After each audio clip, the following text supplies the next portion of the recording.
Nike révolutionne la conception de ses chaussures de foot en supprimant le cuir. Élément historique et longtemps indispensable sur les chaussures de foot, c'est aujourd'hui terminé. Du moins, Nike vient apporter une vraie alternative au cuir naturel, toujours dans cette optique de durabilité. Et on le sait, aujourd'hui c'est quelque chose que les marques veulent mettre en avant. Et bien Nike continue d'avancer là-dessus en proposant une nouvelle Tiempo Legend en cuir synthétique. Alors qu'est-ce que ça change? Est-ce que cette paire va convaincre les puristes? C'est ce qu'on va voir dans ce test.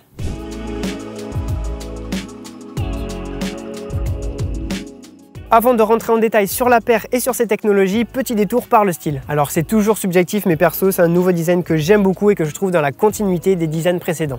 Ce coloris blanc, rouge et noir, vraiment j'adore, et ces petits reliefs un peu arrondis, je trouve ça vraiment très moderne.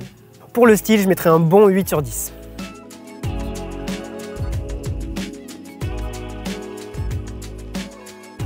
Point fort de la paire depuis toujours, cette Nike Tiempo Legend 10 ne déroge pas à la règle. Ce nouveau cuir synthétique épouse parfaitement la forme du pied et dès qu'on l'enfile, on a déjà l'impression d'avoir joué un mois avec. On retrouve toujours du Flyknit sur le cou du pied et petite nouveauté, on en a aussi tout autour de la cheville pour un fit encore plus proche du pied. Alors juste petit bémol, lorsqu'on l'enfile, on a un petit espace entre la paire et la cheville qui est pas très agréable. Le Flyknit n'épouse pas parfaitement la cheville à cet endroit-là et c'est quelque chose qui peut être dérangeant au début. Après, une fois sur le terrain, c'est quelque chose qu'on oublie assez vite. Sinon, on a vraiment cette sensation d'avoir le pied dans ses chaussons et c'est quelque chose que j'adore. C'est une paire vraiment confortable avec un revêtement très souple et pour le confort, je lui mets la note de 9 sur 10.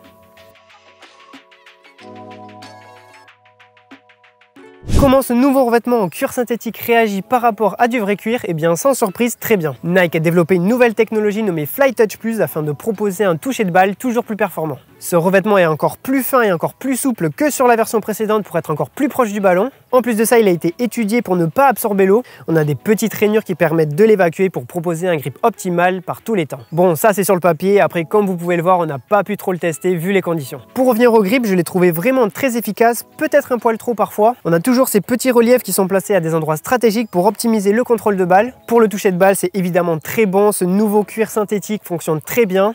Évidemment, c'est le point fort de la paire, c'est ce à quoi elle est destinée. Donc pour le toucher de balle, je lui donne la note de 9 sur 10.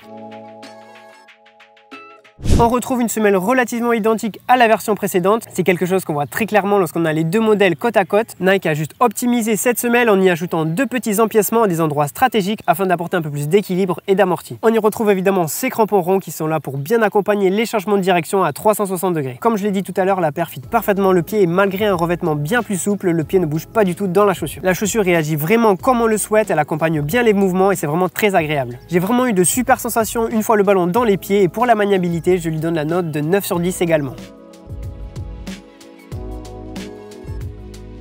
Toujours difficile à juger sur une période aussi courte, mais après avoir passé 2 heures sur le terrain, la paire n'a pas du tout bougé et en plus on est sur synthétique. En tout cas, ce qui est sûr, c'est que niveau entretien, ce nouveau cuir synthétique va faciliter les choses. Plus besoin de passer des heures à traiter le cuir, ici ça ne devrait pas bouger. Vendu 220 €, c'est une très bonne paire, c'est une paire complète, confortable, qui saura vous satisfaire sur le terrain. Ce nouveau cuir synthétique est vraiment top, comme je vous ai dit, il fit parfaitement le pied, il est vraiment souple, super agréable et je ne peux que vous la conseiller. Voilà, c'est la fin de ce test, j'espère qu'il vous a plu. En attendant, n'hésitez pas à nous retrouver sur tous nos réseaux, Instagram, TikTok, Twitter et moi je vous dis à bientôt pour une nouvelle vidéo.